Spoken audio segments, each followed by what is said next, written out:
Welcome to another episode of Crawfordsville Connection, the City of Crawfordsville's weekly podcast that comes out every Monday morning. I'm your host, Sarah Summer, and I'm joined in the studio every week with Mayor Todd Barton to keep our community up to date on current events, city workings, and to hear from community members on a variety of topics. Thank you so much for joining us, and we hope you enjoyed the show. Welcome back to another episode of Crawfordsville Connection. I'm your host, Sarah Summer, and today I'm joined in the studio by Mayor Todd Barton. Hello. Hello, how are you? Good. Good. We have a full house today. We do. It's awesome. It is awesome. We like, with this upgraded studio that we did a few months back, we have more mics, more seats. Yeah, more people, and we're filling them. We are. It's awesome. Well, before we get started, do you have any announcements today? Well, I just want to remind everybody, I'll have a community forum on January 27th from 4 to 5 p.m. here in the mayor's office. Yes. So if there's something on your mind, ideas, suggestions, complaints, whatever, stop by and see me. Questions. Yeah. Open door. We did get a lot of questions about the rail announcement. So if you have Yes. questions about that, come on in and we'll talk about it. Yeah, absolutely. Awesome. Well, now we will just go ahead and get started with our topic today, which is our Carnegie Museum exhibit featuring Dr. Gelbman's Politics of the Civil Rights Movement course final projects. And we have 4 guests with us today. We have Dr. Shamira Gelbman, Janna Bennett, Noah Barnhart, and Chayce Howell. So I will just kick it over to you all to do some introductions. Tell us a little bit about who you are, what you do here in the community, what your role is for you students, tell us your majors, and anything that you think people should know about you and why you're here talking about this topic today. Dr. Gelbman. Okay, I'm Shamira Gelbman. I've lived here in Crawfordsville, and I've been a professor at Wabash for 13 years. Wow. And I teach a lot of American politics courses, including this one on the politics of the Civil Rights Movement. Awesome. And you grew up where? New York City. And she lives in Crawfordsville Look now. at that. Similarities? No, none. It snows there too. It snows there too. There you go. Awesome. And Janna. Hi, I'm Janna Bennett. I'm the curator for the Carnegie Museum, and I actually live in Lafayette. I have to say that I do commute, but I enjoy working at the museum and working with Wabash on projects like this. Awesome. You're glad to see those passing lanes on 231? Absolutely. They're all open. It's fantastic. Yeah.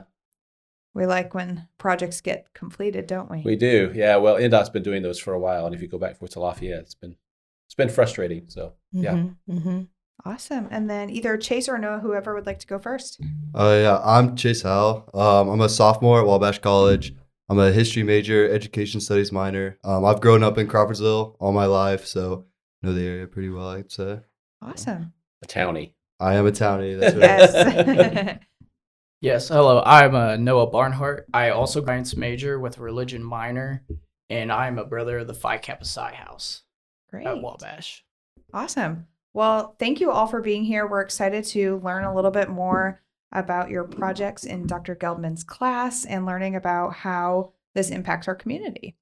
So, Mayor, before we start, though, I think we've talked about this a lot and how our community is great with collaboration and working with one another. Can you talk about how important it is for our community to have community partnerships like this with Wabash and, just the city in general, but also city entities like the Carnegie Museum? Yeah. I mean, we talk about, the synergy and the cooperation is kind of the hallmark of what we do in this community. And it shows to the outside world. We hear that comment a lot. But this is just one more example of that. And, the value of having Wabash College right here in our backyard and our amazing museums, you can connect all those together. And, in this case, you have students doing research that's, we just wouldn't have that if we didn't have a Wabash College here. Right. And it's so powerful because, we can bring things, bring the bigger picture down to what's happened here locally and really focus in. And it's incredibly powerful. And we're very fortunate to have Wabash here. Absolutely. I'm reminded of that all the time by the mayor of Wabash, Indiana. Yes. They wish that Wabash College They was do. in They Wabash, do. Indiana. Yeah. We're the lucky ones. We're the lucky ones. We are. Well, let's go ahead and just dive right into your Politics of the Civil Rights Movement course, Dr. Gelbman. Do you want to give a general overview of what your course is, some of the themes, objectives, and things that people need to know about your course as a whole? Sure. So Politics of the Civil Rights Movement is both a history and a political science course. And it's also listed with the Black Studies program at Wabash. And it's a course that tries to do a lot of things. But I would say one big one is I think we all learn a little bit about the civil rights movement in school. It's in most U.S. history textbooks. And it's covered to some extent. So everyone has some familiarity with the big names, the big places, the big events that happened. And this course is basically an opportunity to say, okay, we know that those 3 sentences from the textbook or that paragraph.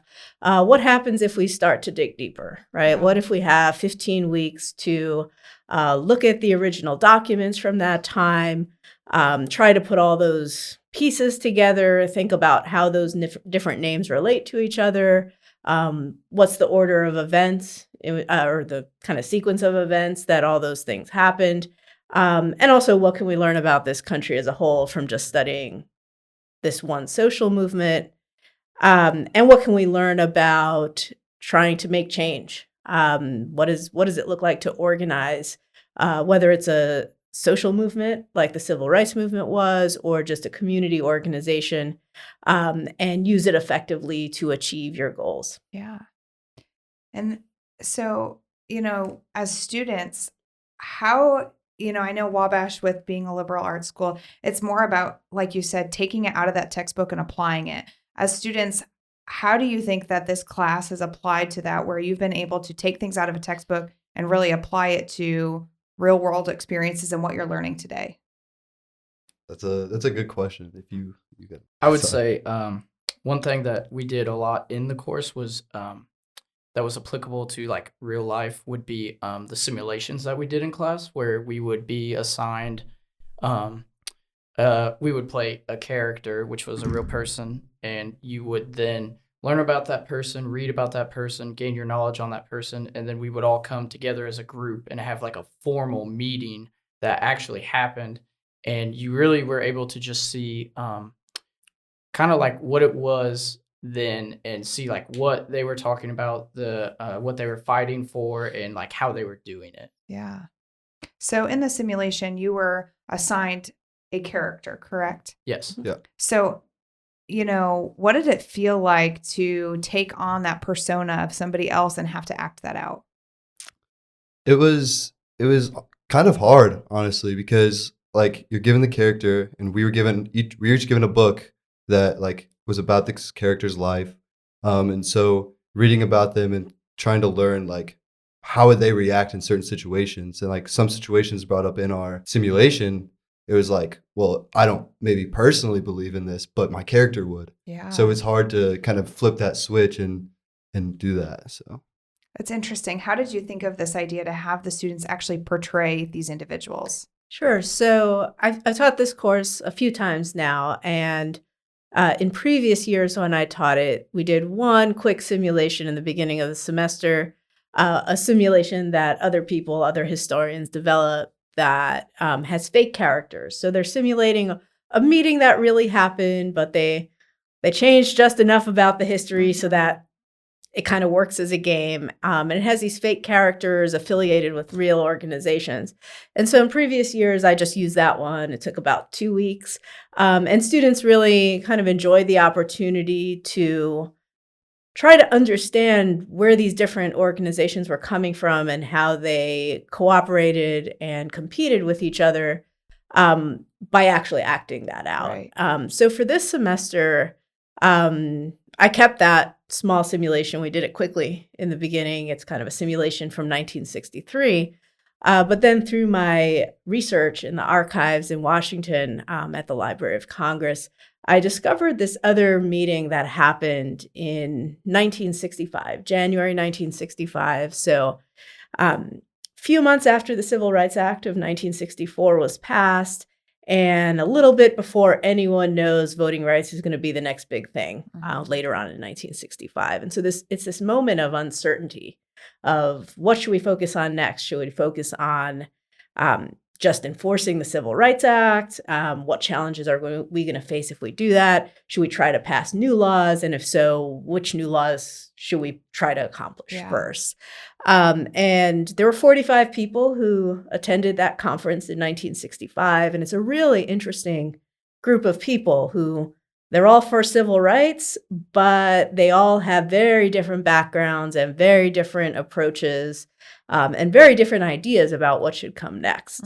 And it seemed to me that getting the class to actually play these roles of real people and kind of research those people deeply and understand not just what their opinions were, but also what their personalities were like, who their friends were, where they grew up, and how that affected the decisions they made later in life. It seemed like that could be a really good opportunity for even deeper learning about what it was really like to be there during the civil rights movement and be in charge of making these big decisions that would have lasting effects. Absolutely. It's one thing to be assigned a person and, like think of like a play and read a script and you just act what is told to you, but you had to make these the inferences yourself. You had to understand how these people would work and how they would respond in a situation. Do you want to share who each of you portrayed and, how you prepared in becoming this person for this simulation? Yeah, I can go first. So I portrayed Dr. John Hope Franklin. He was a historian and professor. He was teaching at Harvard at one point, things like that. And so I was given his autobiography, and so read through that and did some additional research as well. So it just gave a lot of insight into his life, about his family background, his wife, his schooling background, all that. Yeah, I how I prepared was I read the book. It was Daisy Bates, a civil rights crusader. And after that, after reading the book, I did a little bit of my own independent research I essentially just went on YouTube and watched some videos of see what kind of gauging what her personality was like and how she would go about doing things. And that I found really helpful as I was able to kind of embody her personality and everything that she was wanting and advocating for. Yeah, it's difficult. I mean, Were their approaches very different? Their I'm sorry. approaches to civil rights and affecting change, were they different? Actually, I think our characters were somewhat pretty even. Yeah. Dr. Franklin, he was more of he was really pushing for Black studies to be put into schooling, in college. And then also with his wife's experiences, how she basically quit schooling to support his. He wanted to fight for a little bit of women's rights in that time as well, which is Daisy Bates as well. We had pretty similar ones, I'd say. Daisy Bates, she helped organize and was a mentor for Little Rock Nine, so she was really big on integrating schools, and that was her main focus. And then she also had a very small period, I guess I would say, for women's rights, but she was mainly focused on integrating the schools and helping Little Rock Nine become a thing. That's awesome. So with these projects, you obviously did the simulation in class, but there is also a final project where they had to create a tabletop exhibit. Do you all want to share a little bit about what that is? Sure, I can start. So once we finished the simulation, we had about a month left this semester. And so we were going to go on and learn more stuff about the civil rights movement. But while we did that, each student worked on a final project where he took the person he had researched and role played in the simulation and thought about, how do I now try to convey to a public audience, people of all ages in the community, some information about that person's background, their major accomplishments, and their legacy. What can we learn from that person about activism or community organizing today? And so I worked with the museum, the Carnegie Museum of Montgomery County, to try to think about how could we present those, and we came up with this tabletop solution. So we have these little stands, they spin, and each stand features one person, and it has 3 panels on it. That's awesome.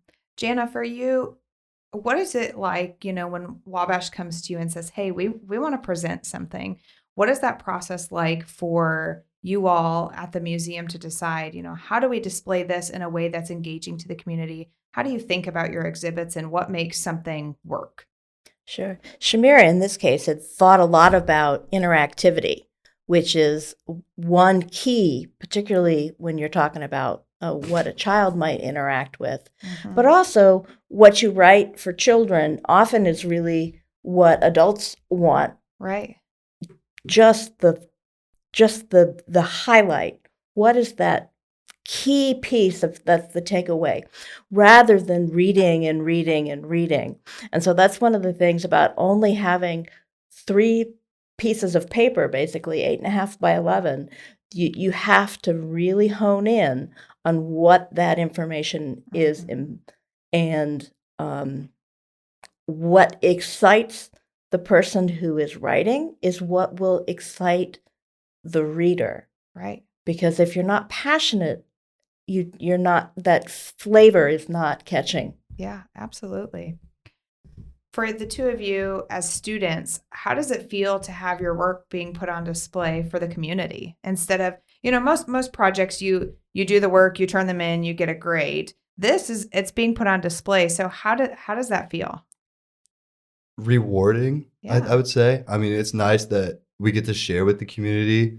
It was really hard, especially like after writing academic style papers for a long time, and then thinking like, okay, I gotta write a like somewhat of a lower level, and then you start trying to actually do it. It was hard. I mean, kind of struggled through that. So Yeah, I would have to agree. It was quite difficult to not write in like my normal academic setting. Just because we're space is a problem. There's not much space on 3 pages of paper like Right. that, especially when you're adding, a few pictures, some titles, and possibly 2 QR codes for videos or, to learn more about whatever the poster is trying to tell you. And I would say that writing in the way that I did was definitely the biggest struggle. I know Dr. Gelbman helped me a lot. I had to go into office hours and just ask for advice of like, how can I just make this simple? I just need to simple it. That's all I need to do. And I would say that was the hardest part. It's hard. You train for so long on, okay, how do I get to this level of professional academic writing? And then to take that away, sometimes it's hard to revert back to something like that. And it takes a different level of creativity. You're so focused on writing scholarly and, taking that education and making sure the information, but you have to remove that sometimes to allow yourself to be creative too. yeah, and it helped me gain a lot more respect for museum curators for all the work they do and the creativity that they put into the exhibits.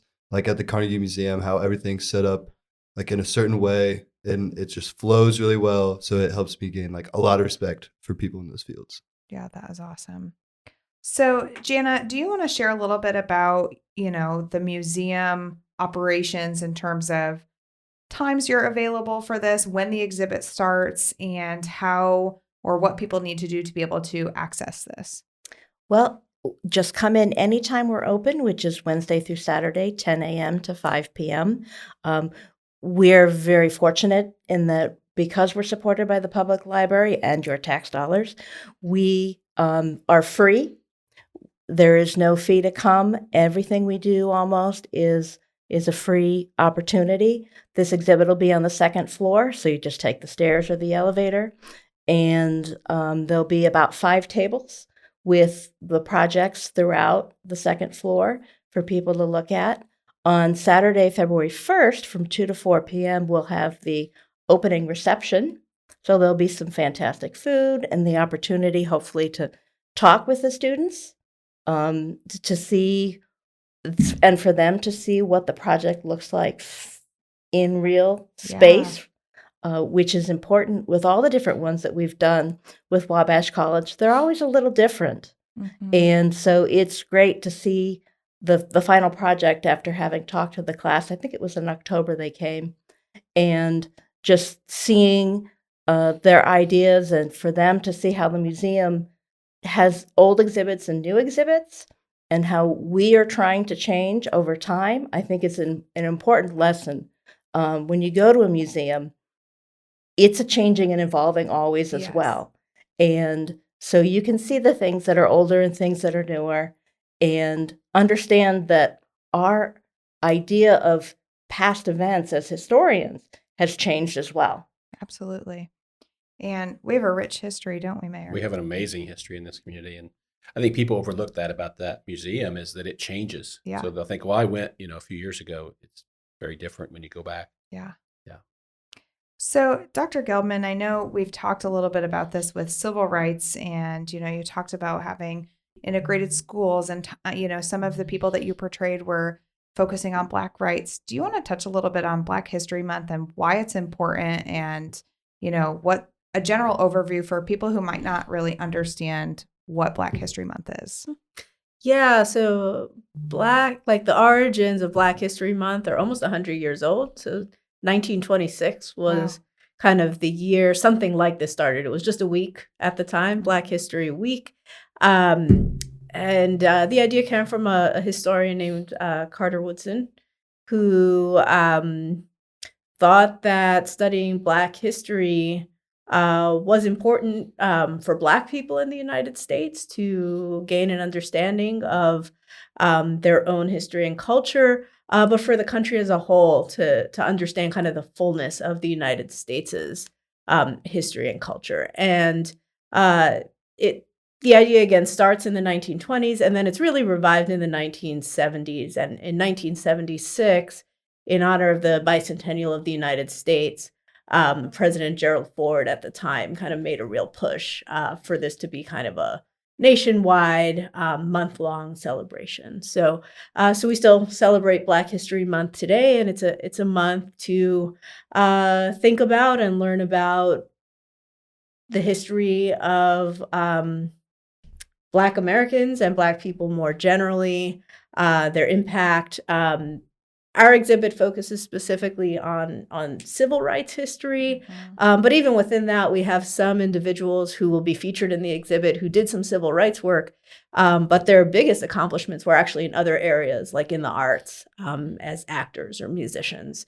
And so Black History Month is about celebrating all of that. Awesome. Which we've been able to tie together here, with the diverse history of Crawfordsville. Think about Lincoln Park, Yes. what we've just done.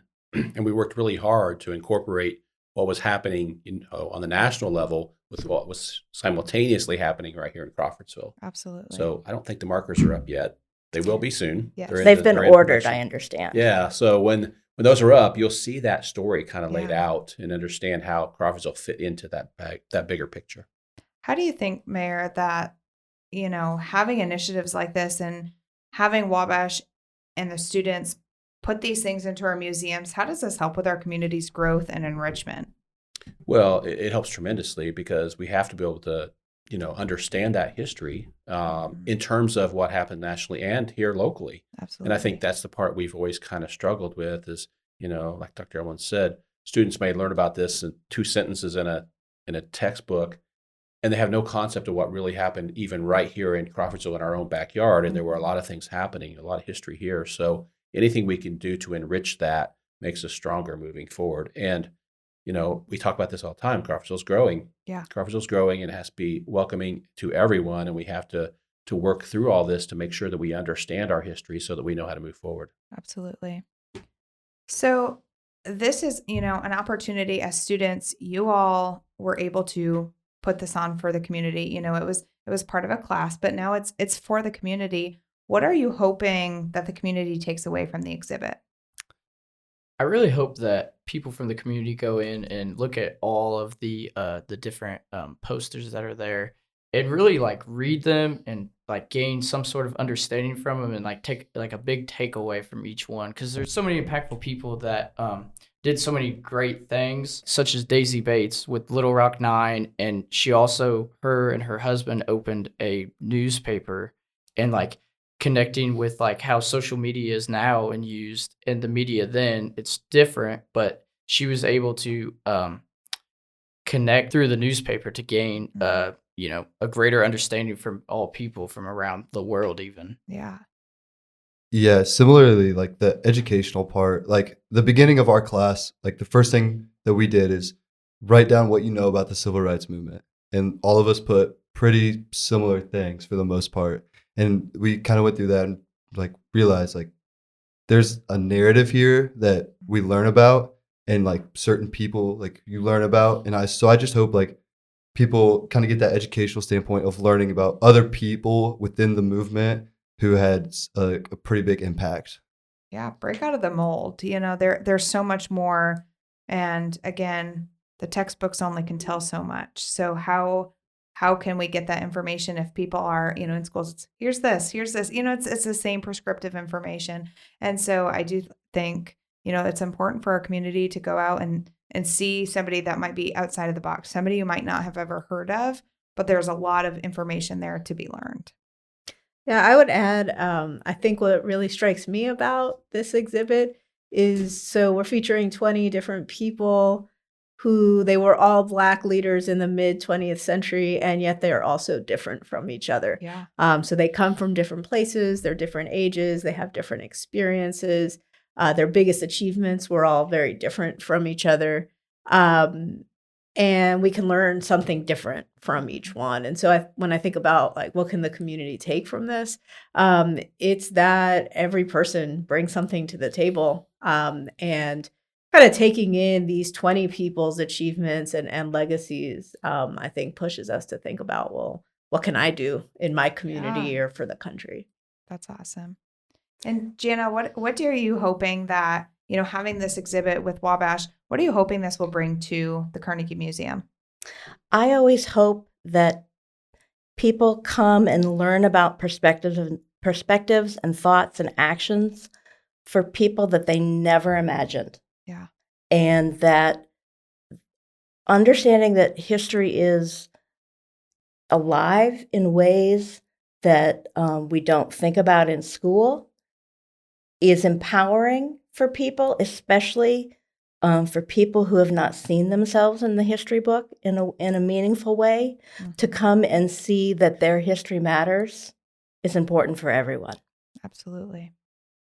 Well, thank you all so much. Is there anything else that any of you would like to add for listeners, things that you want to make sure people know about the exhibit or your class, anything? Come anytime, Wednesday through Friday, February 1st through Friday, February 28th. Awesome. And that opening event is when? Remind us. Is next Saturday, February 1st from 2 to 4 p.m. Yes. 2 to 4. Okay. Awesome. Well, thank you all so much for being here. Mayor, is there anything else you'd like to add? I don't think so. Thanks, everybody, for coming in. It's awesome.